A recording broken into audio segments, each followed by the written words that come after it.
Gujarat news પોરબંદરની સફરને આજે 13 વર્ષ પૂર્ણ થયા છે। છેલ્લા 13 વર્ષથી અવિરતપણે ગુજરાત ન્યૂઝ પોરબંદરે પોરબંદર જિલ્લા તથા આસપાસના વિસ્તારના તમામ નાના મોટા સમાચારો દર્શકો સુધી પહોંચાડ્યા છે અને લોકોની અસંખ્ય સમસ્યાઓને વાચા આપી લોકોનો અવાજ સરકારી તંત્ર સુધી પહોંચાડી પ્રશ્નોનું નિરાકરણ પણ કર્યું છે। 13 વર્ષ પૂર્વે ગુજરાત ન્યૂઝ પોરબંદરના મેનેજિંગ ડાયરેક્ટર અને જીટીપીએલ સૌરાષ્ટ્ર કચ્છના ડાયરેક્ટર રાજભા જેઠવા સાહેબના માર્ગદર્શનમાં તારીખ 14 મેના રોજ ગુજરાત ન્યૂઝ પોરબંદરની શરૂઆત કરવામાં આવી હતી।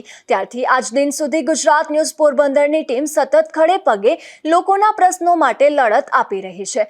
સરકારી તંત્રનો ભ્રષ્ટાચાર હોય, પોલીસની દાદાગીરી હોય કે લાઇટ, પાણી, રોડ રસ્તાની નાનામાં નાની સમસ્યા હોય, લોકોનો અવાજ બની ગુજરાત ન્યૂઝ પોરબંદરે હંમેશા પ્રજાના પ્રશ્નોને વાચા આપી છે। ત્યારે આજે ગુજરાત ન્યૂઝ પોરબંદરના 14મા વર્ષની શરૂઆતની જીટીપીએલ હાઉસ ખાતે ઉત્સાહભેર ઉજવણી કરવામાં આવી હતી, જેમાં જીટીપીએલના હેડ ભરતભાઈ બામણિયા, ગુજરાત ન્યૂઝ પોરબંદરના director Rajbha Jethwa, chief editor Sanjaybhai Goswami તેમજ channel head Ashok Thanki, manager Balvirsinh Jethwa, chief reporter Nipulbhai Popat તેમજ ટીશાવાડા, ચાંદ આહિર અને નેહા અટારા સહિતના સ્ટાફે ખાસ ઉપસ્થિત રહી તમામ કર્મચારીને શુભેચ્છાઓ પાઠવી પ્રોત્સાહિત કર્યા હતા।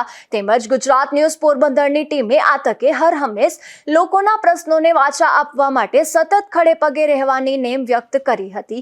તો આ તકે ગુજરાત ન્યૂઝ પોરબંદરના મેનેજિંગ ડાયરેક્ટર અને જીટીપીએલના સૌરાષ્ટ્ર કચ્છના ડાયરેક્ટર રાજભા જેઠવા સાહેબે ગુજરાત ન્યૂઝ પરિવારને જરૂરી તમામ માર્ગદર્શન પૂરું પાડ્યું હતું। ત્યારે ગુજરાત ન્યૂઝ પોરબંદરની ટીમે લોકોના પ્રશ્નો માટે હંમેશા ખડે પગે રહેવા નેમ ધારણ કરી હતી।